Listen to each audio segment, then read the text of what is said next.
ఏమిటంటే, మెలకువ నీ మేలుకేనా, మెలకువ నీ మేలుకేనా అనేటువంటి అంశాన్ని దేవుడు ఈరోజు మన ముందర ఉంచారు. ప్రియమైనటువంటి సంగమా, మెలకువ నీ మేలుకేనా. ఇంతకు మెలకువ అంటే ఏమిటి? మెలకువ అనేటువంటిది చాకచక్యంగా, అప్రమత్తం కలిగి, సిద్ధపాటు కలిగి, ఇవన్నీ కూడా మెలకువకు పర్యాయ పదాలు. అయితే మెలకువ నీ మేలుకేనా అని మనం క్వశ్చన్ మార్క్ ఇచ్చాము. అంటే మేలుక కీడుక. మెలకువ కలిగి ఉంటే మేలేమిటి, మెలకువ కలిగి లేకపోతే కీడేమిటి? జాగ్రత్తగా ఆలోచన చేద్దాం. తక్కువ సమయంలో ముగించుకునే ప్రయత్నం చేద్దాం. రండి, కొరింథీయులకు రాసిన మొదటి పత్రిక, కొరింథీయులకు రాసిన మొదటి పత్రిక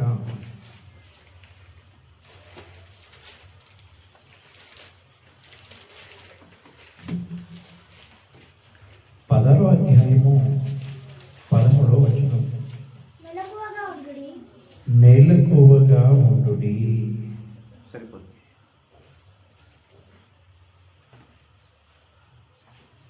అక్కడ చాలా విషయాలు మనకు కనబడతాయి, కానీ ఈరోజు కేవలం మెలకువల గురించే దేవుడు మనతో మాట్లాడాలని ఆశపడ్డాడు. మెలకువగా ఉండుడి అని కొరింథీ సంఘానికి మహనీయుడైనటువంటి పౌలు గారు లేఖను రాస్తూ, కొరింథీలో ఉన్నటువంటి ఓ సంఘమా, సంఘంలో ఉన్నటువంటి ఓ కుటుంబములారా, మీరు మెలకువగా ఉండుడి. ఇంతకు మెలకువగా ఉండుడి అనేసరికంటే మనకు ఒక ఆలోచన వస్తుంది. చిన్నపిల్లల్ని అప్పుడప్పుడు రే ఊరుకుంటూ అనుకోండి, ఏమైంది మమ్మీ, ఎవరు వస్తున్నారు మమ్మీ అని అడుగుతారు. ఇలా చెప్పుకుంటూ పోతే ఎన్నైనా ఉదాహరణలు చెప్పగలము. మరి ఇక్కడ మెలకువగా ఉండుడి అంటే మనకు ప్రశ్న రావాలి, ఒక క్రైస్తవుడు ఎందుకు మెలకువగా ఉండాలి? రండి, పేతురు గారు రాసిన మొదటి పత్రిక దయచేసి మెలకువగా ఉండుడి అని పౌలు గారు చెబితే ఎందుకు మెలకువగా ఉండాలి? మొదటి పత్రిక పేతురు గారి 5వ అధ్యాయము 8వ వచనం. నిబ్బరమైన బుద్ధి గలవారై మెలకువగా ఉండుడి. ఎవరి విరోధి? ఎవరి విరోధి? మీ విరోధి అయిన అపవాది గర్జించు సింహం వలె ఎవరిని మృంగుతున్నా అని వెతుకుచు తిరుగుచున్నాడు. ఇప్పుడు ఒక క్రైస్తవుడు, ఒక సేవకుడు, ఒక సేవకురాలు, ఒక సంఘబిడ్డ మెలకువగా ఉండుడి అని అపోస్తలుడైన పౌలు గారు చెబితే ఎందుకు మెలకువగా ఉండాలి అంటే దానికి ఆన్సర్ ఎక్కడుంది? పేతురు గారు రాసిన పత్రిక 5:8 ఉంది. నిబ్బరమైన బుద్ధి. నిబ్బరమైన బుద్ధి కలిగి మెలకువగా ఉండుడి. ఎందుకయ్యా పేతురు గారు? ఎందుకు? నా విరోధి, పక్క దేశపు విరోధి, పక్క ఊరి విరోధి అని అక్కడ లేదు. మీ విరోధి అయినా అపవాది ఎలా ఉన్నాడు? కోతిలానా, పిల్లానా? గర్జించు సింహము వలె. ఎందుకంటే ఈరోజు క్రైస్తవులు కోతులకు భయపడుతున్నారు, పిల్లులకు భయపడుతున్నారు, కుక్కలకు భయపడుతున్నారు. కోతుల విషయంలో మెలకువగా ఉంటున్నారు నేరడిగొండలో ఉన్నటువంటి వాళ్ళు. ఏ టైంలో కోత వస్తుందో, ఏం ఎత్తుకొని పోతుందో. కానీ నీ శత్రువు అయినటువంటి అపవాది ఎలా ఉన్నాడు? గర్జించి సింహము. కోతి వస్తే నీ దగ్గర ఉన్నది ఎత్తుకొని పోతుంది, సింహం వస్తే నిన్నే ఎత్తుకొని పోతుంది. కోతి వస్తే నీ వస్తువులు పోతాయి, సింహం వస్తే నీ ప్రాణం పోతుంది. అంటే అడవిలో ఉన్న సింహం వస్తే ప్రాణం పోతుంది, గర్జించు సింహం వస్తే ఆత్మ పోతుంది, ప్రాణము పోతుంది. ఇప్పుడు చెప్పాలి, ఎందుకు మెలకువ ఉండాలి మనము? అపవాది విషయంలో ఆయన చేతిలో పడకుండా మెలకువగా ఉండాలి. ఓకే, ఇప్పుడు ఇంకో ప్రశ్న రావాలి. మెలకువగా ఉండండి అనేసరికంటే ఎందుకు మెలకువగా ఉండాలంటే ఆన్సర్ దొరికింది. మన అపవాది అయినటువంటి విరోధి గర్జించు సింహం వల్లే ఎవరిని మింగుతున్నా అని తిరుగుతున్నాడట వాడు. వారి నుంచి మనం కాపాడబడడానికి మనం ఏం చేయాలి? మెలకువగా ఉండాలి. ఇప్పుడు ఇంకొక ప్రశ్న రావాలి మనకు, ఏ విషయములో మెలకువగా ఉండాలి? చాలా విషయాలలో మెలకువ ఉండాలి. ఒక 3 విషయాలను ఈ వారం నేర్చుకుందాం. మొట్టమొదటిది విశ్వాసములో మెలకువగా ఉండాలి. విశ్వాసములో మెలకువ కలిగి ఉండాలి. రండి ఆలోచన చేద్దాం. అపొస్తలుల కార్యములు 12వ అధ్యాయము 5 నుంచి 16 వరకు మీరు రాసుకోండి. విశ్వాసములో మెలకువ గురించి నేను మాట్లాడుతున్నాను, మీరు జాగ్రత్తగా వినాలి, గుర్తుంచుకోవాలి. విశ్వాసములో మెలకువ. అపొస్తలుల కార్యములు 12:5 నుంచి 16 వచనాలు మనకు చాలా సుపరిచితమైన వచనాలు, మీరు రాసుకోండి. అక్కడ ఏం కనబడుతుందంటే, పేతురు గారు చెరసాలలో ఉండడము, సంఘం అయితే ఆయన కొరకు ఆసక్తితో ప్రార్థన చేయడము, సంఘం ప్రార్థన చేయడము, పేతురు గారు చెరసాల నుండి విడిపించబడడం, ఇవన్నీ కూడా అక్కడ మనకు కనబడతాయి. అయితే ప్రియమైనటువంటి దైవజనాంగమా, ఒక్కసారి 5వ వచనం చదవండి. అక్కడ పేతురు చెరసాలలో ఉంచబడెను, సంఘమైతే అతని కొరకు అత్యాసక్తితో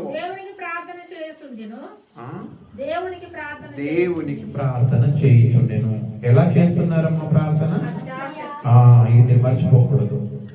ఎలా ప్రార్థన చేస్తున్నారంటే అత్యాసక్తితో ప్రార్థన చేస్తున్నారంటే, ఆసక్తి లేని వారుగా చేయట్లేదు, ఆసక్తితో కూడా కాదు, అత్యాసక్తితో ప్రార్థన చేస్తున్నారు. అయితే చదివే పని లేదు, కానీ మనం కిందికి చదువుకుంటూ పోతే పేతురు గారు చెరసాలలో ఉండటము, పేతురు గారి దగ్గరకు దూత వెళ్ళటము, పేతురు గారిని తీసుకుని గవిని బయట వదిలేయడం.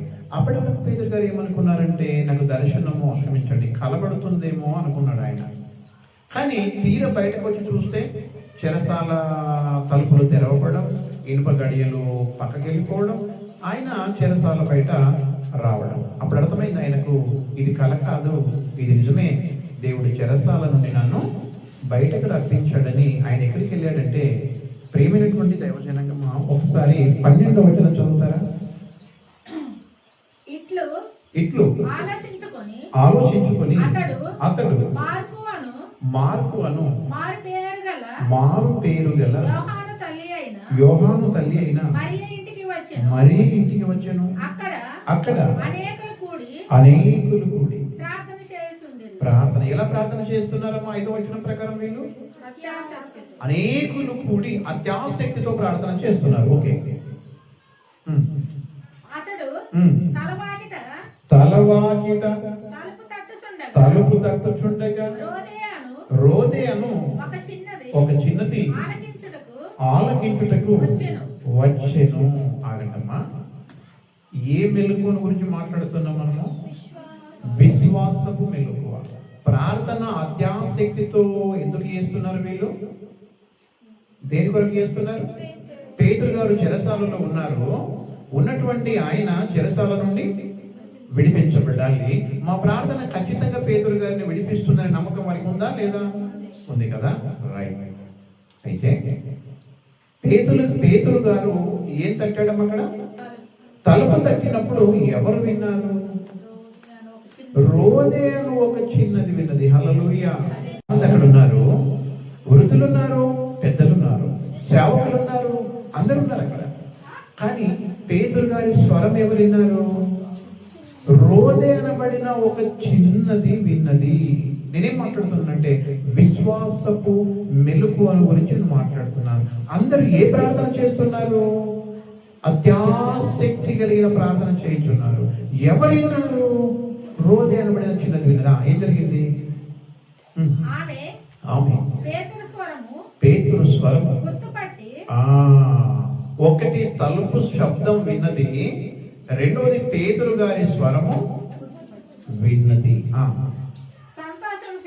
సంతోషము చేత తలుపు తీయక లోపలికి పరిగెత్తుకుని పోయి పేతురు తెలిపెను. ఇప్పుడు మీరు వినాలి. అందుకు వారు నీవు పిచ్చిదానివి అయితే తాను చెప్పినదే నిజమని ఆమె దృఢముగా చెప్పినప్పుడు వారు అతన్ని దూత అనేది. అక్కడ ఏం మాట్లాడుతున్నాం? మెలకువగా ఉండాలి. ఎందుకు మెలకువగా ఉండాలి? మన విరోధి అయినటువంటి అపవాది గర్జించు సింహం వలె ఉన్నాడు. ఎవరిని మింగుదనాని వారి బారిన పడకుండా మెలకువగా ఉండాలి. ఏ విషయంలో మెలకువగా ఉండాలి? చాలా విషయాల్లో మెలకువగా ఉండాలి. ఏ మెలకువ గురించి మాట్లాడుకుంటున్నాం ఇప్పుడు మనము? విశ్వాసపు మెలకువ. అత్యాసక్తితో ప్రార్థన చేస్తున్న వీరి విశ్వాసకు సంబంధించిన మెలకువ ఏమైంది అంటే, ప్రార్థన చేస్తున్నారు, ఆసక్తితో ప్రార్థన చేస్తున్నారు, అత్యాసక్తితో ప్రార్థన చేస్తున్నారు, కానీ విశ్వాసపు మెలకువ వీరికి లేదు. చిన్నది దానికి తప్ప. ఏమంటున్నారు వాళ్ళు? నీవు పిచ్చిదానవు అంటే ఆ చిన్నదేమన్నది? అప్పుడు ఆమె దృఢంగా చెప్పిందంట, నువ్వు పిచ్చిదాన్ని నోరుపోయి అన్నప్పుడు లేదు లేదు లేదు లేదు ఆయన ఖచ్చితంగా పేతురు గారే, నేను శబ్దం విన్నాను, నేను స్వరం విన్నాను, నేను శబ్దం విన్నాను, నేను స్వరం విన్నాను. మీరందరికీ శబ్దం వినపడలేదు, నాకు మాత్రం తలుపు తట్టే శబ్దం వినపడ్డది. ఎందుకు శబ్దం వినపడ్డది అని అంటే, నా యొక్క ధ్యాస దేవుని పైన. అత్యాసక్తితో ప్రార్థన చేస్తున్నప్పుడు, విశ్వాసముతో ప్రార్థన చేస్తున్నప్పుడు నా విశ్వాసం మెలకువగా ఉంది. ఏ క్షణానైనా పేతురు గారు రావచ్చు, తలుపు తట్టవచ్చు. ఏ క్షణమైన పేతురు గారు రావచ్చు, స్వరము పిలవచ్చు. ఆ స్వరం నేను వినాలి, ఆ తట్టే శబ్దం నేను వినాలి. కానీ మీరు ప్రార్థన చేయుచున్నారు, అత్యాసక్తితో ప్రార్థన చేయుచున్నారు, విశ్వాసపు మెలకువ అనేటువంటిది మీకు లేదు. హల్లెలూయా. ప్రియమైనటువంటి అక్క చెల్లెలారా, అన్నతమ్ములారా, దేవుడు ఈ మధ్యాహ్న కాల సమయమందు నీతో కావచ్చు, నాతో కావచ్చు, ఏం మాట్లాడాలనుకుంటున్నానంటే, చెల్లి, అక్క, తమ్ముడు, అన్న, ప్రార్థన చేస్తున్నావు, ఉపవాస ప్రార్థన చేస్తున్నావు, మెలకువ కలిగి ప్రార్థన చేస్తున్నావా? విశ్వాసం అనేటువంటిది మెలకువగా ఉందా? విశ్వాసం మెలకువ నీకుందా? అందరూ అత్యాసక్తితో ప్రార్థన చేస్తున్నారు, కానీ మెలకువ కలిగిన విశ్వాసం ఒక చిన్నదానికి మాత్రమే ఉంది. ఏమంటున్నారు వాళ్ళు? కాదు అన్నప్పుడు ఏమేమంటుంది? మరీ దృఢంగా చెప్పగలుగుతుంది, మరి ఖచ్చితంగా ఆయన పేతురే. ఎందుకు చెప్పగలుగుతున్నామో పేతురే అంటే, మనం ప్రార్థన చేస్తున్నాం కనుక దేవుడు విడిపించాడు. ఎందుకు పేతురే అని చెప్తున్నామమ్మా? అత్యాసక్తితో ప్రార్థన చేస్తున్నాము కనుక దేవుడు విడిపిస్తాడు. ఆ విశ్వాసం నాకుంది. విశ్వాస మెలకువలో నేను నిద్రపోయిన దానను కాను. హల్లెలూయా. అప్పుడు వాళ్ళు ఏమంటున్నారు? కాదు కాదు, దూత. ఏంటండి వీరి ప్రార్థనకు నేను తప్పుపడట్లేను, అత్యాసక్తితో ప్రార్థన చేస్తున్నారు, తప్పుపట్టలేను, కానీ ఈ వాళ్ళ విశ్వాసం మెలుగు ఏమైంది అంటున్నాను నేను. ఆది సంఘములోని విశ్వాసం మెలకువ నిద్రపోయింది. ప్రియులారా, నిద్రపోయింది. చదవండి. అప్పుడు తట్టుతున్నందున వారు తలుపు తీసి అతనిని చూసి విభ్రాంతి నొందిరి.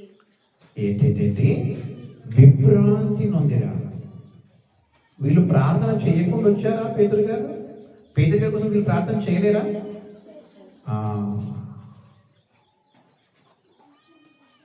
విశ్వాసము మెలకువ లేకపోతే అద్భుతం జరుగుతుందని నమ్మము. అద్భుతం జరిగాక కూడా అసలు జరిగిందా లేదా అనేటువంటి ఆశ్చర్యం కూడా కనబడుతుంది.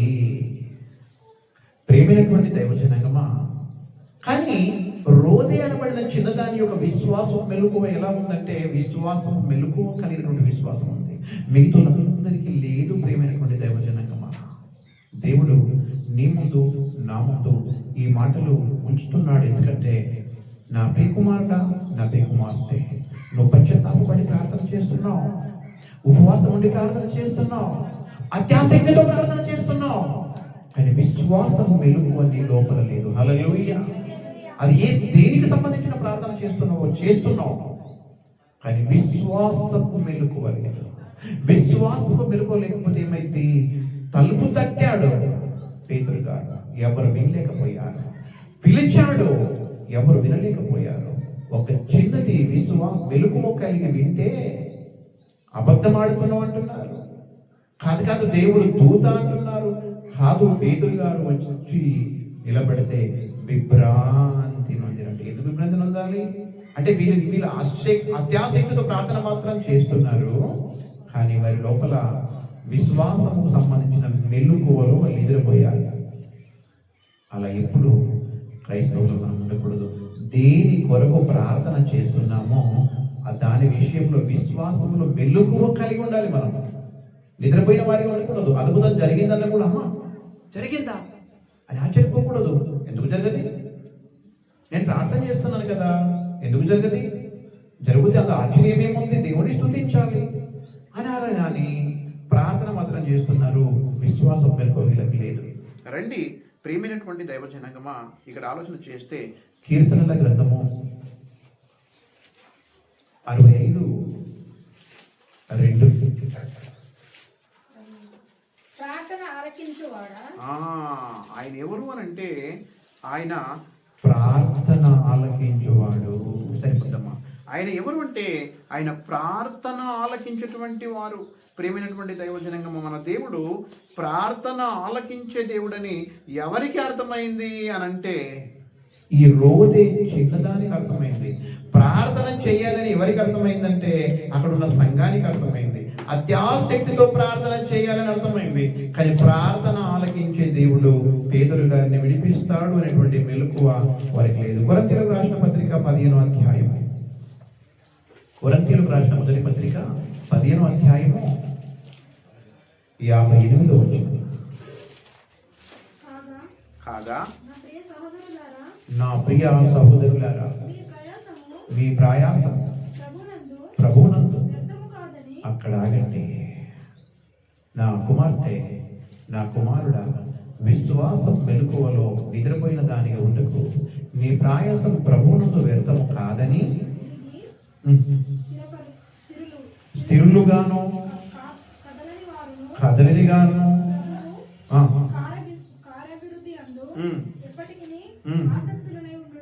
ఆసక్తులై ఉండుడి. నా ప్రియ సహోదరులారా, మీరు మీ ప్రయాసము ప్రభువునందు వ్యర్థము కాదని ఎరిగి స్థిరులను కదలని వారును ప్రభు కార్యాభివృద్ధి యందు ఎన్నటికి ఆసక్తులనై ఉండుడి. ఇచ్చినదాన్ని తెలుసు ఏమని? దేవుని సన్నిధిలో మేము చేస్తున్నటువంటి ప్రయాసముతో కూడిన ప్రార్థన వ్యర్థము కానీ కాదు. సహోదరి సహోదరుడు, ఏ విషయంలో ప్రార్థన చేస్తున్నాం? ప్రార్థన చేస్తున్నాం, బాగుంది, కానీ చేసే ప్రార్థన గురించి విశ్వాసం మెలకువ నీకు లేకపోతే అద్భుతం జరుగుతుందని నువ్వు నమ్ము, జరిగిన కూడా ఆశ్చర్యపడతాం. అలా ఎప్పుడు కూడా మనం ఉండకూడదు. మన దేవుడు ఎవరు? కీర్తనలను చదువుకున్నాం కదా, మన దేవుడు ప్రార్థన ఆలకించే దేవుడు. విశ్వాసం మెలకువలో ప్రేమైన వాళ్ళ రోది చిన్నది, విశ్వాసం మెలకువ కలిగి ఉంటే ఏం జరిగిందంటే, అందరికంటే ముందు తలుపు కొట్టగా వినగలిగింది. 2, ఆయన పిలువగా వినగలిగింది. 3, పరిగెత్తుకొని ప్రేమైన వాళ్ళ వినగలిగింది. దయ్యమన్న కూడా వాళ్ళు భయపడి, క్షమించండి, దూత అన్న కూడా ఎవరు భయపడలే? రోదే చిన్నది భయపడలే. తమ్ముడు అన్న అక్క చెల్లి, విశ్వాసము మెలకువ నీ లోపల ఉంటే వేరే వాళ్ళు ఏం చెప్పినా నువ్వు నమ్మవుగాక, నమ్మవు. గమనించాలి. అవి లోపల సమయం లేదు, కానీ ఆయన పేతురు గారిని చూసి అందరేమో విభ్రాంతి నొందుతున్నారు, ఈమె మాత్రము అత్యానందముతో నిండి ఆనందించింది. ప్రియమైన వాళ్ళరా, విశ్వాసం మెలకు అనేటువంటిది మన లోపల ఉంటే అద్భుతం జరిగినప్పుడు మనం ఆనందిస్తాం. మెలకువ లేకపోతే ఏం జరిగింది? అద్భుతం జరిగినా నమ్మలేరు, జరిగిన అద్భుతం ముందుకు వచ్చినా కూడా నమ్మలేరు. జాగ్రత్త. ఒకవేళ ఈ విశ్వాసపు మెలకువ మన లోపల లేకపోతే అద్భుతాలు జరిగినా కూడా అయ్యో జరగలేవు అని ఒకటి ఏడ్చుకుంటూనే ఉంటాము. ప్రేమైన వాళ్ళ నష్టం జరిగిపోతే కనుక మనం మొట్టమొదటిగా విశ్వాసంలో మెలకువ కలిగి ఉండాలి. ఇక పోతే ప్రేమైన వాళ్ళు రెండో పాయింట్ చెప్తాను, ఇది చాలా జాగ్రత్తగా వినాలి.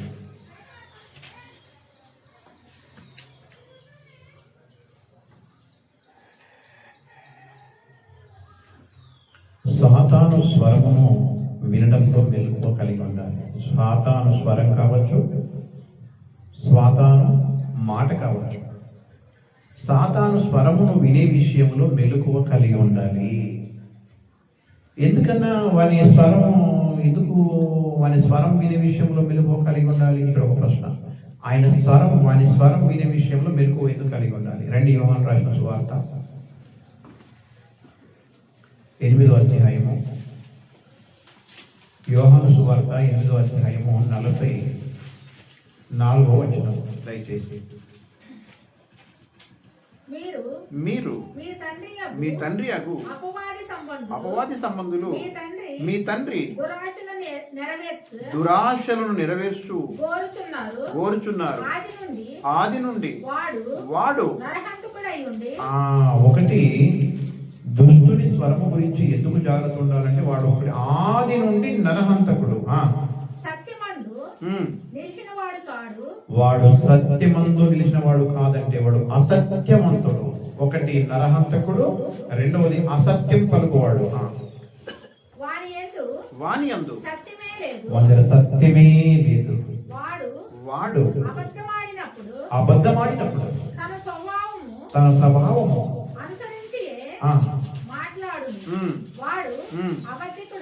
అబద్ధికుడును అబద్ధమునకును జనకుడు. సరిపోద్దమ్మా. ఇక్కడ ఎన్ని విషయాలు పడుతుంది? ఒకటి ఆది నుండి నరహంతకుడు,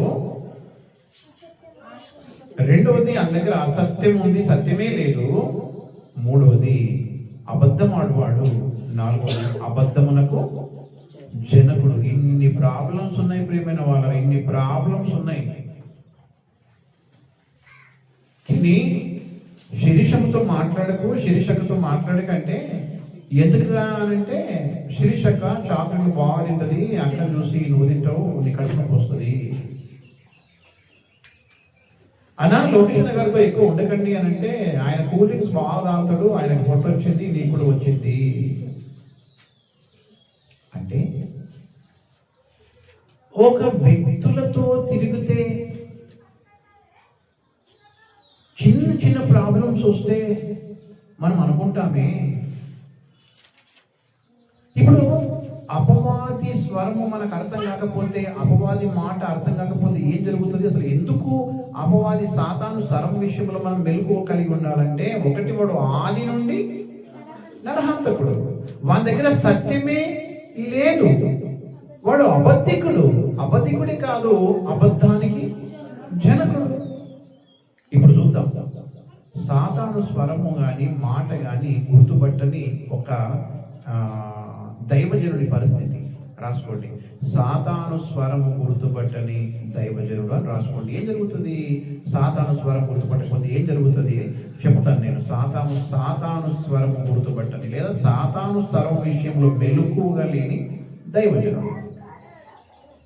మీరు రాసుకోండి, నేను చెప్తాను. మొదటి రాజుల గ్రంథము 13వ అధ్యాయము 1 నుంచి 24 వరకు రాసుకోండి. మొదటి రాజుల గ్రంథము 13వ అధ్యాయం 1 నుంచి 24 వరకు. అక్కడ ఏం కనబడుతుందంటే, యూద దేశం నుంచి బేతేలు అనబడిన పట్టణానికి ఒక రాజు దగ్గరికి ప్రియమైన వాళ్ళరా ఒక దైవజనుడిని పంపిస్తాడు దేవుడు.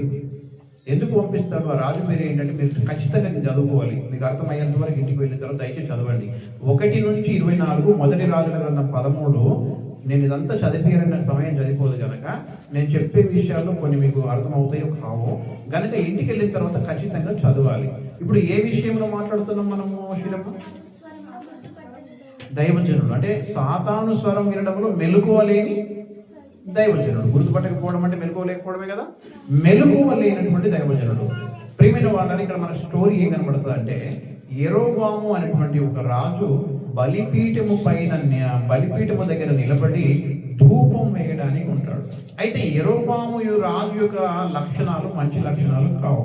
అయితే యూదా నుంచి ఒక దైవజనుడిని దేవుడు పంపించి ఏమంటాడంటే, ఏ బలిపీఠం పైన అయితే యెరోబాము రాజు ధూపం వేయించున్నాడు, బాగా వినాలి ఈ మాట, ఏ బలిపీఠము పైననైతే యెరోబాము రాజు ధూపం వేయించున్నాడో దైవజనుడా నువ్వు వెళ్ళి ఆ బలిపీఠాన్ని శపించిరా అంటాడు. ప్రేమైన వాళ్ళ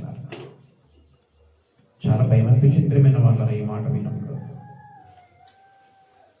మనం కొన్ని వారాల కింద నేర్చుకున్నాం బలిపీఠం అనగా ఏమి అనేటువంటి పాఠాన్ని నేర్చుకున్నాం. బలిపీఠము అనేటువంటిది కుటుంబంలో కూడా ఉండాలి.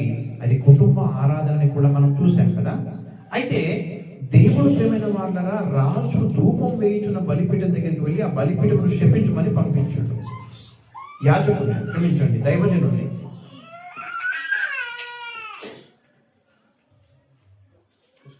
పంపిస్తే ఈ దైవజనుడు వెళ్ళిండు. ఏం చెప్తాడు దేవుడు? నువ్వు వెళ్ళిన మార్గమున వచ్చేటప్పుడు రావద్దు, వేరే దారి గుండా రావాలా. బాగా వినాలి. నువ్వు వెళ్తున్నావు కదా యూదా దేశానికి, రాజు ధూపం వేయించున్న బలిపీఠాన్ని నువ్వు శపించడానికి వెళ్తున్నావు కదా, వెళ్ళాలి, బలిపీఠాన్ని శపించాలి. మళ్ళీ వెళ్ళిన దారిన రాకూడదు, కొత్త దారిలో రావాలి. ఎవరు నీళ్ళు ఇచ్చినా ఎవరు అన్నం పెట్టినా అన్నపానములు ఇక్కడ కూడా భుజించకూడదని చెప్తాడు. అయితే ఈయన వెళ్తాడు. వెళ్ళేసరికంటే యెరోబాము రాజు ధూపం వేయడానికి అక్కడ నిలబడతాడు. అయితే ఈ దైవజనుడు ఏం చేస్తాడంటే బలిపీఠమును గురించి శపిస్తాడు. ప్రేమైన వాళ్ళ బలిపీఠమా రానున్న దినాలలో మనుషులు నీ పైన చంపబడతారు, మనుషుల దేహాలు కాల్చబడతాయి అని చెప్పినప్పుడు రాజు కోపం వస్తుంది. ప్రేమైన వాళ్ళరా దైవజనుడైతే ఏంటి, ఎవరైతే ఏంటి అని బలిపీఠం దగ్గర నిలబడి ఇలా చేయడంతో ప్రేమైన వాళ్ళరా శపించినటువంటి దైవజనుడి వైపు వాణ్ణి పట్టుకోండి అంటాడు. అంతే, పట్టుకోండి అనేసరికంటే చాపిన చేతు చాపినట్టుగా ప్రేమైన వాళ్ళరా ఎండిపోతుంది. రాజునైనా నన్ను తిడతాడా, వాడిని పట్టుకోండి అనేసరికంటే ఎండిపోతుంది.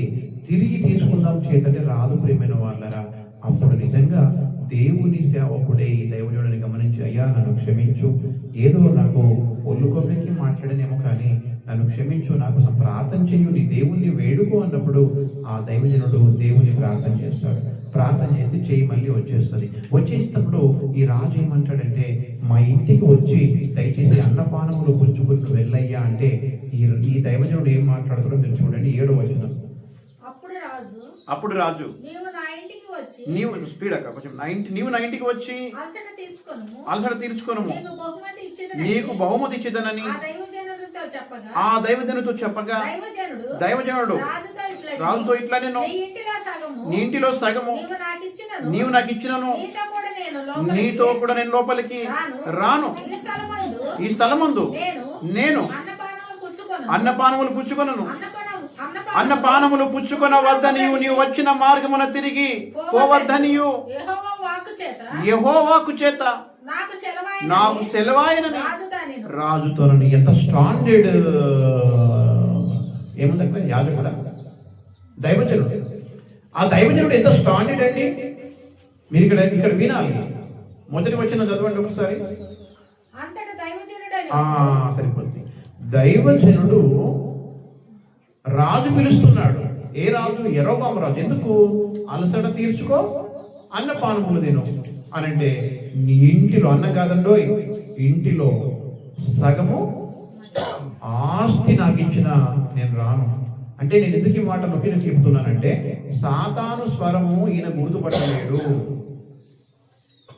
గుర్తుపట్టలేదని మీకేమర్థం కావాలి? ఏ ఆర్డినరీ సేవకుడేమో, ఆర్డినరీ క్యాండిడేట్ ఏమో అనుకుని మీరు అనుకుంటారు. కాబట్టి నొక్కి చెప్తున్నా, ఆయన చాలా మంచి సేవకుడే, మంచి దైవజనుడే, ఆస్తికి లొంగని దైవజనుడు, దేవుని మాట తీయని దైవజనుడు, దేవునికి భయపడేటువంటి దైవజనుడే, రాజులకు కూడా భయపడని దైవజనుడు.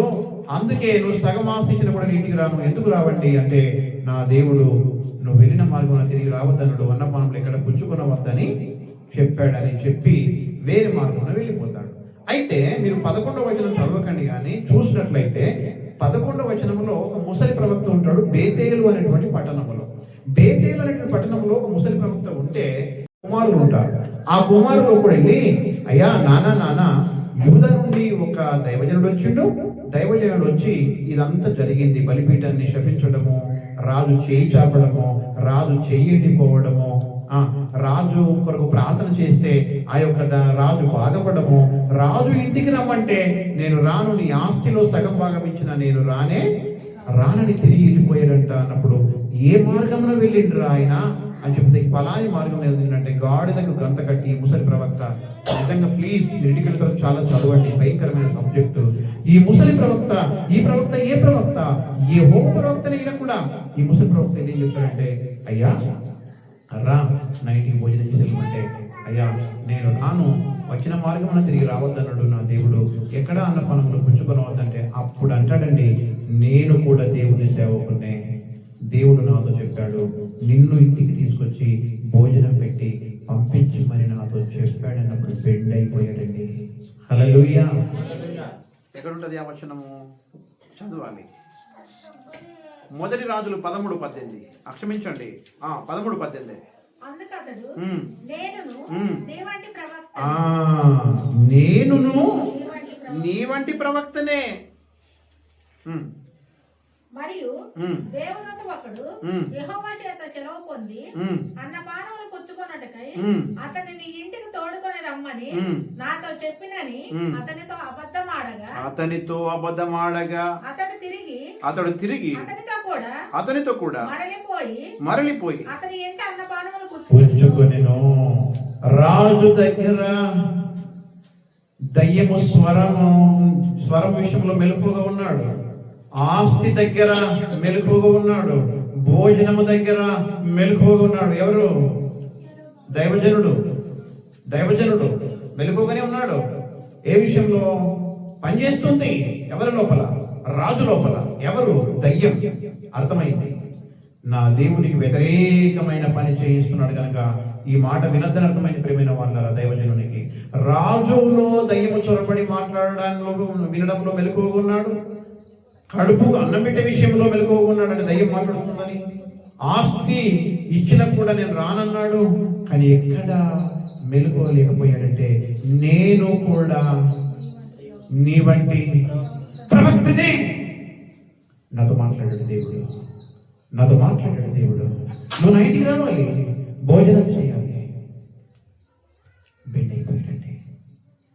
అయిపోయాడు.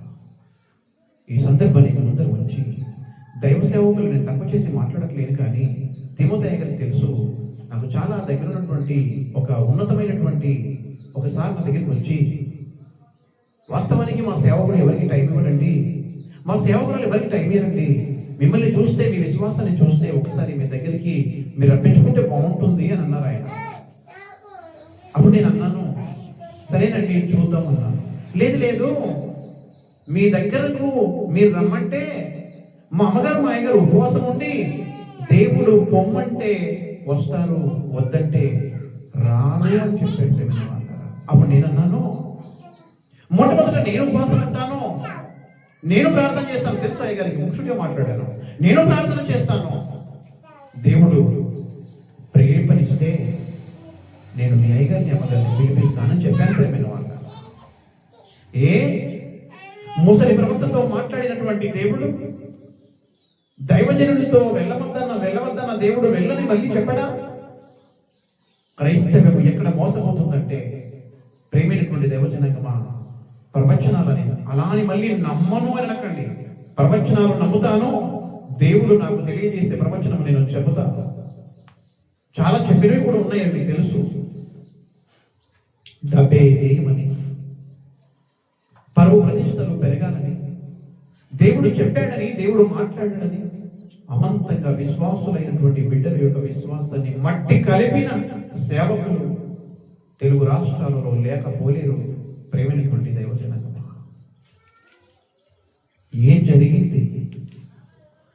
ప్రవక్త దగ్గరికి వెళ్ళిండు. ఎక్కడ ఎవరి మాట నమ్మలే, కానీ ప్రవక్త కదా అని నమ్మిడు. ప్రేమైన వాళ్ళ సేవకులలో దయ్యము చొరబడదని మీరు ఇప్పుడు కూడా నమ్మద్దు. బహుశా వాక్యం చెబుతున్నా నేనే రేపటి రోజు దుర్బోధ చేయవచ్చు. మీరు ప్రార్థనలో మెలకువగా ఉండాలి, విశ్వాసంలో మెలకువగా ఉండాలి, సాతాను స్వరం వినే విషయంలో కూడా మెలకువగా ఉండాలి. లేదు లేదు లేదు అమృతన్న గారు ఎప్పుడు కూడా దుర్బోధ చేయడానికి లేదు. అమృతన్న గారు ఎప్పుడు కూడా వాక్యాన్ని చెబుతాడు, బైబిల్లో ఉన్నదే చెప్పడానికి లేదు. అమృతన్నలో కూడా దయ్యము చొరబడితే మీరు గుర్తుపట్టే వారై ఉండాలి. హల్లెలూయా. ఈ దైవజనుడు రాజులో దయ్యం చొరబడి మాట్లాడితే మెలకువ కలిగి ఉన్నాడు, కానీ ప్రవక్త నమ్మాడు. ప్రేమైన వార సేవకుడు కానీ సేవకుడికి సేవకుడు కానీ మీరు సాతాను మాట్లాడే విషయంలో ఏం కలిగి ఉండాలి? మెలకువ కలిగి. వెళ్ళిండు, భోజనం చేసిండు, తిరిగి వెళ్ళిండు. ఏం జరిగిందో చదవండి ప్రేమైన వాళ్ళ. మనం ముందుకు వెళ్దాం. 24 వచనం దయచేసి. 13వ అధ్యాయం.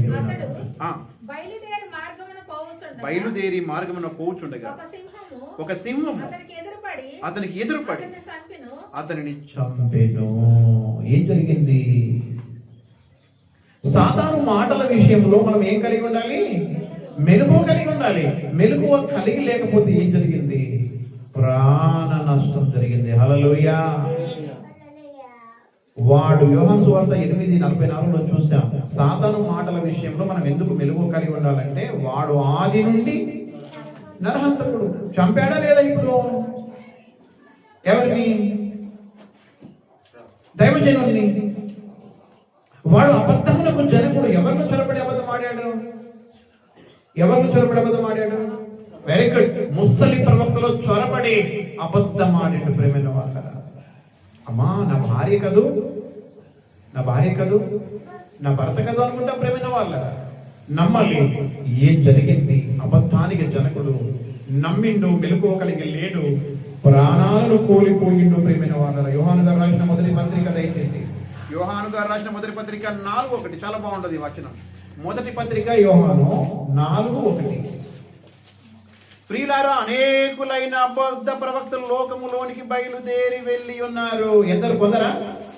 అనేకులైన అబద్ధ ప్రవక్తలు లోకములోనికి వెళ్ళి బయలుదేరి ఉన్నారంట. గనుక ప్రతి ఆత్మను నమ్మక ఆయా ఆత్మలు దేవునికి సంబంధమైనవో కావో పరీక్షించుడి. 4 రెఫరెన్సులు చదవంగానే, చేతులెత్తి ఏదో చెప్పంగానే, నోటెడికి బైబిల్ తెరవకుండా చెబుతున్నాడని, నువ్వు ఏదో ఊహించినటువంటి ప్రవచనాలు చెప్పారని నమ్మకండి. ఎవరు బయలుదేరున్నారు? ముసలి ప్రవక్త లాంటి అబద్ధ ప్రవక్తలు బయలుదేరి ఉన్నారు. హల్లెలూయా. మీరు గమనించాలి ఏం జరిగింది. సాతాను స్వరం వినకపోతే ఏం జరిగింది?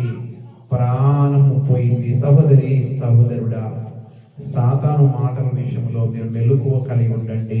ఒకవేళ ఆ మెలకువ మీకు పోతే, మనం ఒకవేళ శరీరకంగా బ్రతికుంటామేమో, కానీ ఆత్మీయతలో ఏమవుతాం? చచ్చిపోతాం. గనక ఇప్పటిదాకా ఎన్ని అయినాయి? 2. ఫలితము ఏమైందంటే ప్రియమైన వాళ్ళరా, మరణము జరిగింది.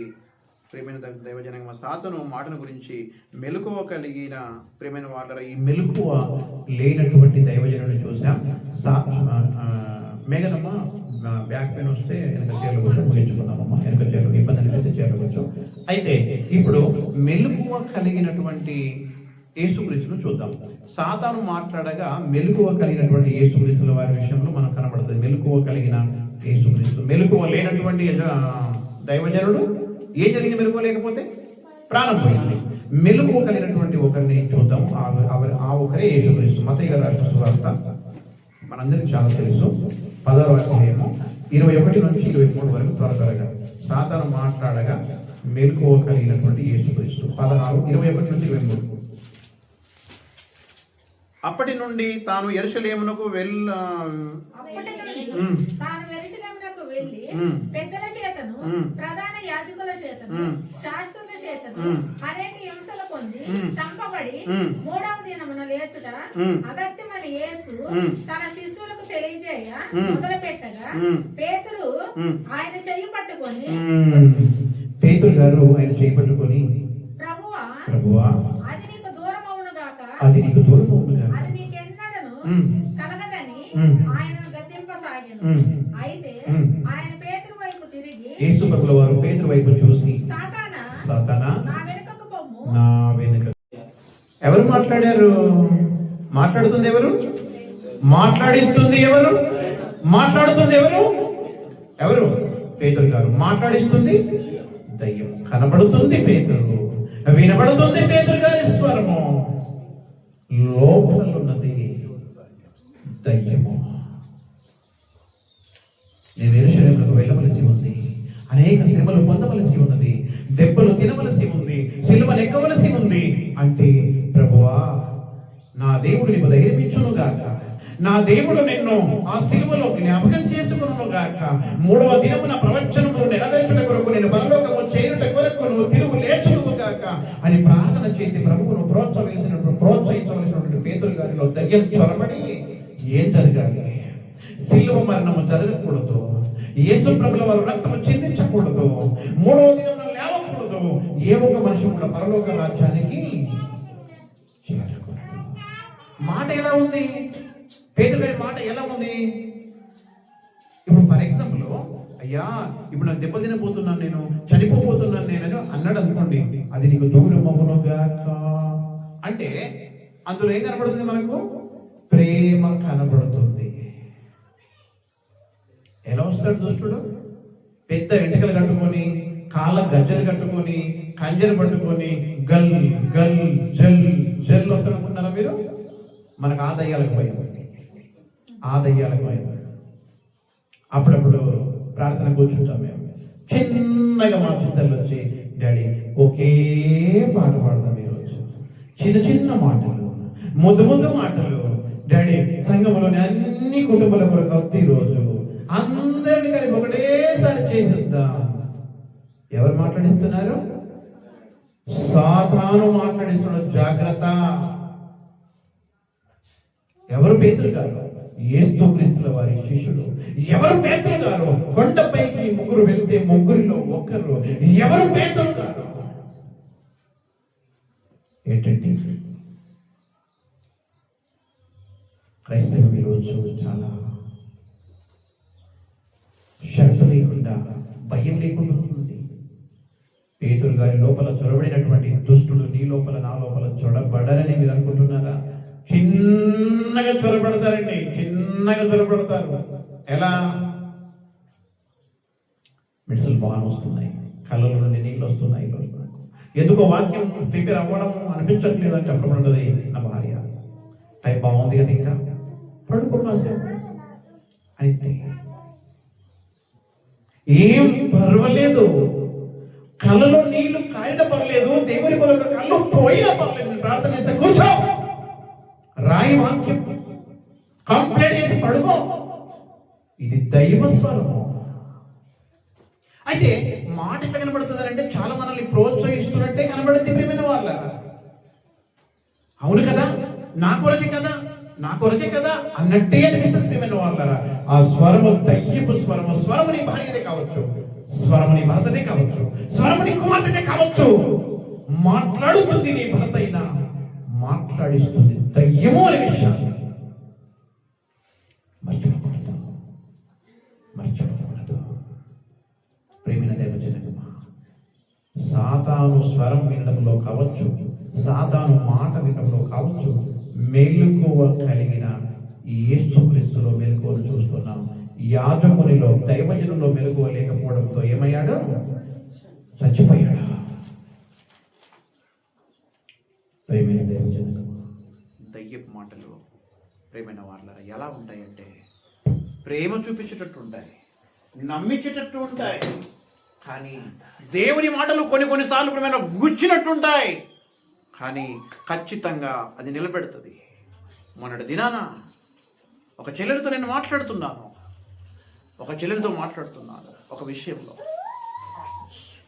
దేవుని సంకల్పం చొప్పున, దేవుని కృప చొప్పున వాక్యం ఏం చెబుతుంది, ప్రార్థన ఎలా చేయాలి, ఎలా మనం సిద్ధపడాలి అని వాక్య ఆధారంగా, రిఫరెన్స్లు కోడ్ చేయకపోయినా వాక్య ఆధారంగా నేను మాట్లాడాను. నేను మాట్లాడుతున్నప్పుడు ఆ చెల్లెకు కొంచెం బాధ అనిపించవచ్చు, భయపడవచ్చు.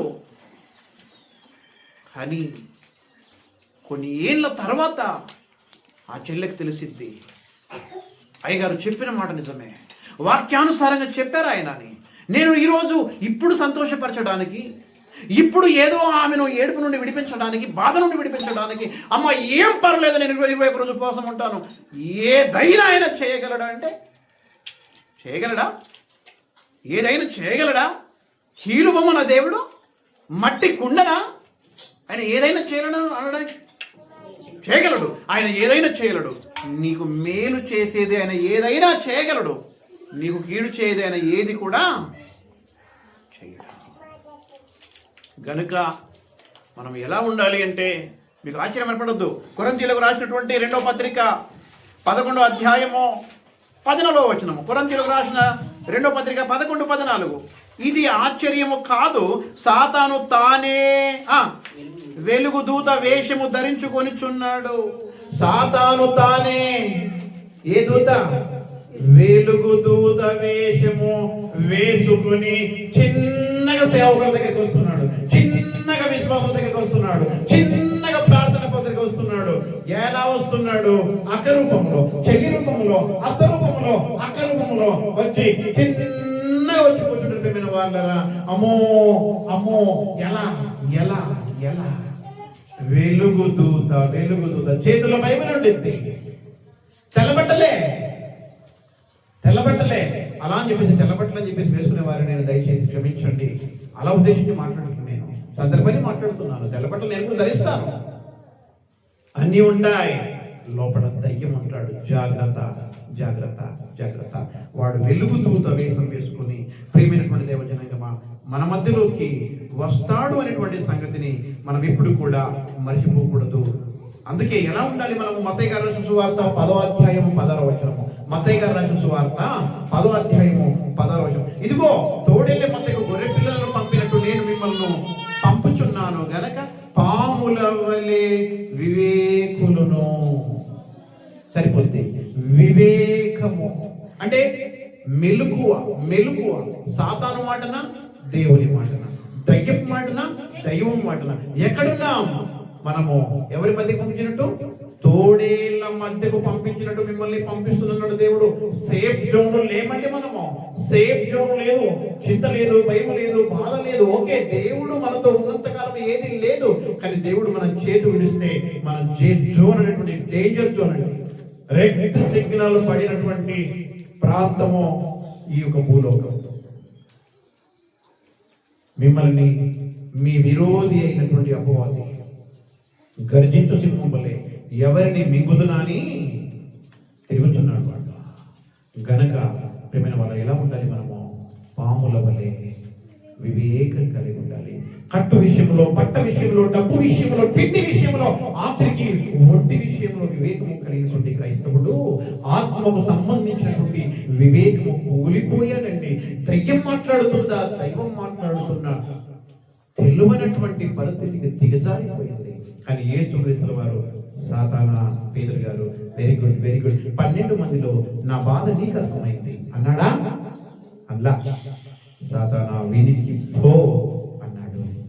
అదే కనుక పేతురు గారు అన్నదే నిజమైతే ఈరోజు లోక కళ్యాణం ఉండేది కాదు, ఆదివారం ఆరాధన ఉండేది కాదు.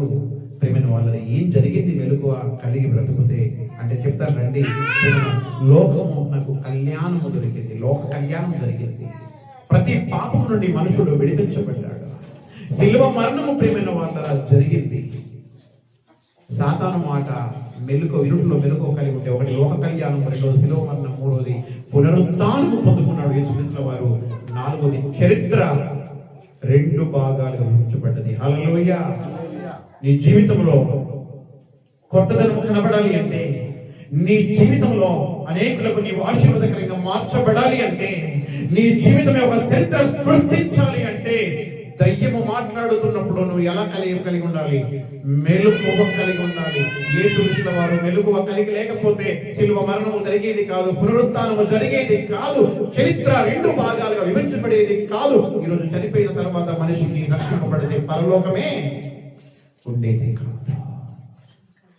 ఏది నేర్చుకున్నాం? 2. ఒకటి విశ్వాసములో మెలకువ, రోదే అని చిన్నది విశ్వాసంలో మెలకువ కలిగి ఉంది. 2వది సాతాను స్వరం వినే విషయంలో మెలకువ కలిగి ఉండాలి. విన్నవారు ఒకరు, గమనించ మెలకువ కలిగి ఉన్నవారు ఒకరు, మెలకువ కలిగి లేని వారు ఒకరు. ఇద్దరిని చూసాం. మెలకువ కలిగి లేని వారేమో దైవజనుడు, మెలకువ కలిగిన ఉన్నవారేమో యేసుక్రీస్తు. చూసాం కదా. నేను ముగిస్తాను ప్రేమైన వాళ్ళ 3వ చెప్పిన ముగిస్తాను. దైవము మాటలాడుతుండగా మెలకువ కలిగేటువంటి మెలకువ కూడా మనకు ఉండాలి. దైవం అంటే దేవుడు మాట్లాడుతున్నప్పుడు వినేటువంటి మెలకువ కలిగి ఉండాలి. దయ్యం మాట్లాడుతున్నా కూడా మెలకువ ఉండాలి మనకు, దేవుడు మాట్లాడుతున్నా కూడా మెలకువ ఉండాలి. దేవుడు మాట్లాడుతుండగా మెలకువ లేకపోతే ప్రేమైన వాళ్ళరా ఏం జరుగుతుందో చెప్పను, కానీ మెలకువ కలిగి ఉంటే ఏం జరుగుతుందో నేను చెప్తాను. మీ అందరికీ సుపరిచితమైన వాక్యమే అపొస్తలుల కార్యములు 3వ అధ్యాయం, క్షమించండి 9వ అధ్యాయం. అపొస్తలుల కార్యములు 9వ అధ్యాయము మీరు గమనించినట్లయితే ప్రియమైనటువంటి దైవజనాంగమా 1 నుంచి 6 వరకు రాసుకోండి. 1 నుంచి 6 వరకు రాసుకోండి. 1 నుంచి 6 వరకు రాసుకొని ప్రియమైన దైవజనాంగమా 3, 4, 5 చదివే పని లేదు, కానీ అపోస్తలుడైనటువంటి పౌలు గారు పెద్దల దగ్గర పత్రికలు తీసుకొని ఎవరైనా యేసు ప్రభువును నమ్మితే వారిని ఈడ్చుకొని రావడానికి యెరూషలేము నుండి ఎక్కడికి వెళ్తున్నాడు? దమస్కునకు వెళ్తున్నాడు. మార్గ మధ్యంలో దమస్కు దగ్గరికి వెళ్ళినప్పుడు మనందరికీ తెలుసు, ఒక బలమైనటువంటి వెలుగు ఆయనను కమ్మడము, కింద పడిపోయి ప్రేమైన వాళ్ళరా ఆయన కింద పడిపోయి ఉన్నాడు. ఆయన ఒక స్వరం వినబడుతుంది, సౌలా సౌలా నన్నెందుకు హింసించుచున్నావు అన్నప్పుడు ఏమన్నాడు పౌలు గారు? ప్రభువా నీవెవడవు అన్నప్పుడు నేనెవరినో కాదు, నిన్ను రక్షించిన దేవుడను, నిన్ను పుట్టించిన దేవుడను, నిన్ను విమోచించేటువంటి దేవుడను నీవు హింసిస్తున్నటువంటి యేసుక్రీస్తును అన్నప్పుడు అప్పుడేమన్నాడు? ఎమ్మటే అలర్ట్ అయిపోయాడండి. ఎమ్మటే అలర్ట్ అయిపోయాడు. దేవా ఎప్పుడు మాట చదవండి, 5వ వచనమా. ఇప్పుడు ఏం చేయాలి నేను అన్నమాట?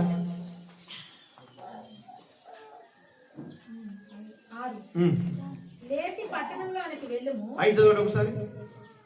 ప్రభువా నీవెవడమని అతడు అడుగుగా ఆయన, నేను నీవు హింసించుతున్న యేసును, లేచి పట్టణంలోనికి వెళ్ళుము, అక్కడ నీవు ఏమి చేయవలెను అది నీకు తెలియదు. అడగకపోయినా ప్రేమైన వాళ్ళరా అడుగుతున్నాడు. ఏమని? ఇప్పుడు నేనేం చేయాలి? ఎప్పుడు అడుగుతున్నాడు పౌలు గారు? దేవుని స్వరం వినడంలో మెలకువ కలిగి ఉన్నాడు. అర్థం కాకుండా అడిగాడు, ఎవడవు నువ్వు అన్నప్పుడు నన్ను హింసిస్తున్నటువంటి దేవుడను యేసుక్రీస్తును నేనే అన్నప్పుడు ఇప్పుడు నేనేం చేయాలి? ఇప్పుడు నేనేం చేయాలి?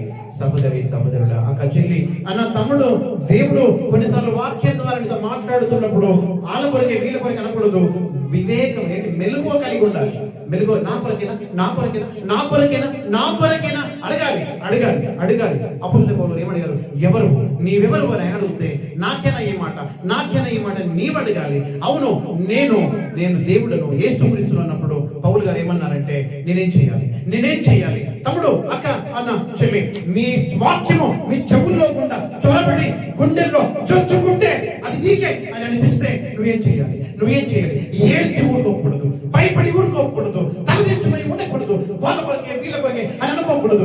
నీ కొరకు నీకు అర్థమైనప్పుడు వాక్యం నీ గుండెల్లో గుర్చుకొని వెళ్ళినప్పుడు నీకున్నటువంటి శరీరం పైన ఉన్నటువంటి రోమాలు పులికరించినప్పుడు, ఏదో అయిపోతున్నప్పుడు, దడుగుడుతున్నప్పుడు, దయపడుతున్నప్పుడు, దడపడుతున్నప్పుడు ఏం చెయ్యాలి? తండ్రి ఏం చెయ్యాలి? ఈ మాట అంటే నీకు మెలకువగా ఉంటే, దేవుని స్వరం వినడంలో మెలకువ కలిగి ఉంటే నువ్వు ఇది చేస్తావు. లేకుంటే నిద్రపోయిన వాడిగా నీవు ఉంటావు. అప్పుడు నేను పౌలు గారండి దేవుడి స్వరం వినే విషయంలో మెలకువ కలిగి ఉన్నాడు. ఎలా ఉన్నాడు? భూమి పైన పడిపోయాడు, దొర్లుతున్నాడు, ఉన్న 2 కళ్ళు పోయాయి. చుట్టుపక్కల ఉన్నవారు కనీసం పౌలు గారిని ఆపలేరండి. ఆ స్థితిలో, పడిపోయిన స్థితిలో అడుగుతున్నాడు దేవుణ్ణి, నేనేం చేయాలి? కళ్ళు పోయిన స్థితిలో అడుగుతున్నాడు. స్వరము గుర్తుపట్టిన తర్వాత నేనేం చేయాలి? అక్క, అన్న, చెల్లి, తమ్ముడు, దేవుడు నీతోనే మాట్లాడుతున్నాడని మెలకువ కలిగి నువ్వు వింటే అది నీకు అర్థమైతే ఎప్పుడైనా అడిగావా నేనేం చేయాలి? తండ్రి నిజమే నా గురించి మాట్లాడావు, అయితే ఇప్పుడు నేను ఏం చేయాలి? నేను ఏం చేయాలని ఏమైనా అడిగావా? లేకపోతే తలదించుకోనైనా, ఏడ్చైనా, భయపడైనా ఊరుకుండి తెచ్చి గవిని దాటిన తరువాత అయ్యే ముచ్చట్లు, అవే చిరాకులు, అవే కోపము, అదే భక్తిహీనత, అదే పరిశుద్ధత లేని బ్రతుకుతే ఏమవుతుంది? ఉందా? కావచ్చు నువ్వు బైబిల్ చదివేదానికి కావచ్చు నేను కుటుంబ ఆరాధన ఉండొచ్చు, కావచ్చు నువ్వు ఉపవాసం ఉంటావు, కావచ్చు. నేను కాదనట్లేను. కానీ ఎప్పుడైనా వాక్యం ద్వారా దేవుడు మాట్లాడినప్పుడు, నువ్వు వాక్యం చదువుతుండగా దేవుడు మాట్లాడుతున్నప్పుడు, అది నీకనే ఒకవేళ అర్థమైతే నువ్వు మెలకువ కలిగి ఉన్నట్టు. మెలకువ కలిగి ఉన్నావని నువ్వు అనుకుంటే ఏ రోజైనా అడిగావా, తండ్రి నేను ఏమి చేయాలి? నేనేం చేయాలి ప్రభువా? నేనేం చేయాలి? మెలకువ కలిగి బ్రతుకుతే దేవుడు మాట్లాడుతుండగా వినడములో మెలకువ. సహోదరుడా, భర్త ఫోన్లో మాట్లాడితే, భార్య ఫోన్లో మాట్లాడుతుంటే, ఒక దిక్కు ఫోన్లో మాట్లాడుతుండగానే భర్త ఫోన్లో మాటల కోసం మెలకువ కలిగి ఉంటావు కదా. బయట నువ్వు మాట్లాడుతావు, ఇంట అత్తనో మామనో మాట్లాడుతుంది, ఇటు మాట్లాడుతూనే ఉంటుంది కదా. అత్త మాట్లాడుతుండగా మెలకు ఉంది నీకు, కోడలు మాట్లాడుతుండగా మెలకు ఉంది నీకు, మామ మాట్లాడుతుండగా మెలకు ఉంది నీకు. ఎందుకు ఆ మెలకు దేనికి పనిచేస్తుంది? గొడవలు తెచ్చడానికి పనిచేస్తుంది, నీ పరువు తీయడానికి పనిచేస్తుంది ఆ మెలకువ, నీ ప్రాణం పోగొట్టుకు పనిచేస్తుంది ఆ మెలకువ. కానీ కన్న తండ్రి మాట్లాడుతుండగా నీవు మెలకువ కలిగి, వినడంలో మెలకువ కలిగి ఉంటే పౌలు గారి జీవితంలో ఏం జరిగింది? ఎవరు పౌలు గారు? అసలు ఏంటి పౌలు గారి జీవితము? ఆయన సౌలుగా ఉన్నప్పుడు క్రైస్తవులు చంపడమే నిజమైన భక్తి అనుకున్నాడు, క్రైస్తవులు లేకుండా చేయడమే నిజమైన దేవుడి ఉద్దేశం అనుకున్నాడు. తెలియక చేశాడు, ప్రభువు దర్శించాడు, మెలకువ కలిగి ఉన్నాడు. దేవుడు మాట్లాడక వినడంలో మెలకువ కలిగి ఉన్నాడు. ప్రభు ఇప్పుడు ఏం చేయాలంటే, నువ్వు చక్కగా దమస్కు ప్రాంతానికి వెళ్ళి తిన్ననిది అనబడిన వీధిలో నువ్వు ఒక రెండి దగ్గర ఉంటూ, అక్కడికి నీ దగ్గరకు దైవజనుడు వస్తాడు, నీ కొరకు ప్రార్థన చేస్తాడు. అప్పుడు ఈ పొరలుగా నీ కనుల నుండి ఊడిపడి చీకటైనటువంటి నీ కనులు వెలిగించబడతాయి. హల్లెలూయా, హల్లెలూయా. దేవుడు దర్శించినప్పుడు పౌలు గారు పడిపోయారు, దేవుడు దర్శించినప్పుడు పౌలు గారి కనులు పోయాయి, దేవుడు మాట్లాడినప్పుడు ప్రేమనాడు పౌలు గారి బలహీనుడైపోయాడు, బలము లేని వాడయ్యాడు. అయితే ఏం జరిగింది? ఏం చేయాలి ప్రభువా? నువ్వు మాట్లాడుతున్నావు, నేను వెలుగు కలిగి వింటున్నాను, నా కళ్ళు రావడానికి ఏం చేయాలి? నాలో బలం రావడానికి ఏం చేయాలి? ఇంకోటి ఏంటి? నేను లేచి నిలబడాలంటే ఏం చేయాలంటే, నేను చెప్పింది చేయి.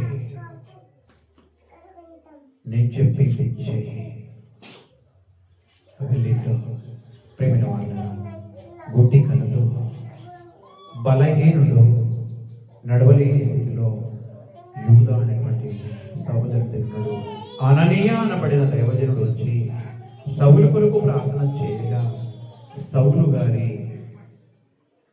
చీకటితో నిండినటువంటి కనులు బాగైతే ఆయన చూడగలుగుతాడు. హల్లెలూయా. దేవుడు మాట్లాడగా మెలకువ కలిగి బ్రతికి ఏం చేయాలని దేవుడిని అడిగి దేవుడు చేయమన్నది చేస్తే గుడ్డితనము తొలగిపోద్ది. హల్లెలూయా. ఏ గుడ్డితనములో ఈ రోజు నాకు తెలియదు, కానీ దేవుడు మాట్లాడుతున్నాడు. మెలకువ కలిగి బ్రతికితే అదే గుడ్డితనం ఎవరిలో ఉండే? సౌలు గారిలో ఉండే, పౌలు గారిలో సౌలు గారిలో ఉండే. ఒకటి ఏం జరిగింది? చీకటి ఆయనకు దూరం అయిపోయింది. హల్లెలూయా. దేవుని మాటను వినడంలో మెలకువ కలిగి ఉంటే ఏ చీకటి ఉంది? రే చీకటి గురించి మాట్లాడట్లేదు నేను. ఏ చీకటి ఉన్నా అది ఈరోజు దూరం అయిపోవును గాక. రెండవది ఏం జరిగింది? అక్కడ అవన్నీ నేను ఇప్పుడు చదివించట్లేను. అపొస్తలుల కార్యములో 9వ అధ్యాయము 18వ వచనం దగ్గర ఉన్నాను నేను. అక్కడ పౌలు గారి కనులు బాగయ్యాయి. రెండోది బాగైన ఏమంటే బాప్తిస్మము తీసుకున్నాడు. అంటే దేవుడు మాట్లాడుతుండగా వినడంలో మెలకువ కలిగి ఉంటే, ఒకటి చీకటి తొలగిపోతుంది, రెండవది బాప్తిస్మము తీసుకుంటాము.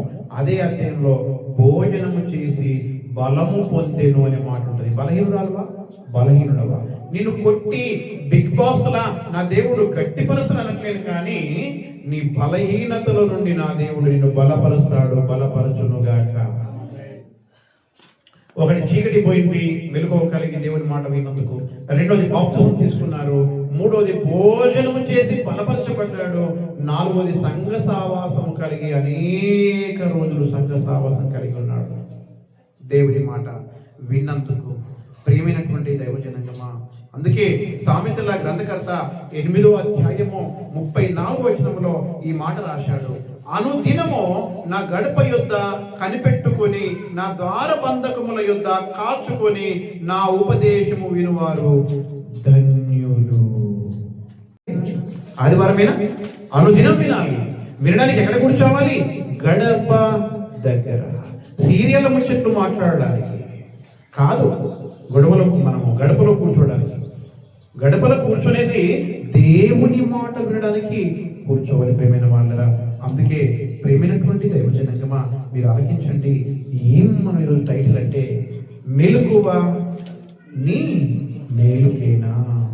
మెలకువ నీ మేలుకేనంటే మనకి ఏమర్థమైంది? ఖచ్చితంగా మేలుకే. విశ్వాసంలో మెలకువ కలిగి ఉంది, రోదెచ్చినది, ఎవరు నమ్మకపోయినా ఆమె నమ్మింది. సాధారణ మాట వినడంలో మెలకువ గురించి మాట్లాడుకున్నాం. మంచి పౌరుషం కలిగినటువంటి దైవజనుడే, కానీ అబద్ధపు ప్రవక్త మాట విన్నాడు, ముసలి ప్రవక్త మాట విన్నాడు. సాతాను స్వరాన్ని గుర్తుపట్టలేకపోయాడు, మరణాన్ని కొని తెచ్చుకున్నాడు. కానీ యేసుక్రీస్తుల వారు అందులో రెండు మాట్లాడుకున్నాం. వినిన వారు మెలకువ కలిగిన వారు ఒకరు, మెలకువ లేని వారు ఒకరు. మెలకువ లేని దైవజనుడు, మెలకువ కలిగింది యేసుక్రీస్తుల వారు. అందుకే ఈరోజు మృత్యుంజయుడిగా, రారాజుగా పిలువబడుతున్నాడు. చరిత్ర 2 పాయలుగా విభజించబడింది. మనకు రక్షణ ఉంది. ఇక లాస్ట్ అనే దేవుని స్వరం వింటే ఏం జరుగుతుందంటే, దేవుని స్వరం వింటే అనేకులు సౌలులు పౌలులు అవుతారు. ఆమేన్. అనేకులు చీకటి తొలగిపోతుంది, పౌలు గారు తొలగిపోయింది. అనేకులు బలహీనులు బలవంతులు అవుతారు, పౌలు గారు బలవంతుడయ్యాడు. అన్నం తినిన వారు అనేకులు భోజనం చేస్తారు, ఆ రోజే పౌలు గారు భోజనం చేశారు. సంఘ సావాసం లేనటువంటి వారికి అనేక ఆత్మీయ స్నేహితులు అవుతారు, పౌలు గారికి జరిగింది. అంతేకాదు, అక్కడున్న ప్రాంతాలంతటికీ ఆయన సువార్త ప్రకటించాలని మాట రాయబడింది 20వ వచనంలో. సువార్త కూడా ప్రకటిస్తాడు. గనుక మెలకువ అనేటువంటిది మన మెలుకే అని గమనించి, దయచేసి గర్జించు సింహం వలె మన విరోధి అయినటువంటి అపవాది, భూమి పైన శత్రువులను పక్కన పెట్టేయండి, వాళ్ళని మర్చిపోండి. అసలైన శత్రువు ఒకడు ఉన్నాడు, వాడు మనం మింగవేయాలని గర్జించు సింహం వలె తిరుగుతున్నాడు. కనుక వాని బారిన మనం పడకూడదంటే మనం మెలకువ కలిగి ఉండాలి. రెండవది, మనకు మేలు జరగాలి అంటే కూడా ఏం కలిగి ఉండాలి? మెలకువ కలిగి ఉండాలి. 3 విషయాలలో మెలకువ అని చెప్పాను. ఈ కొద్ది మాటలు దేవుడు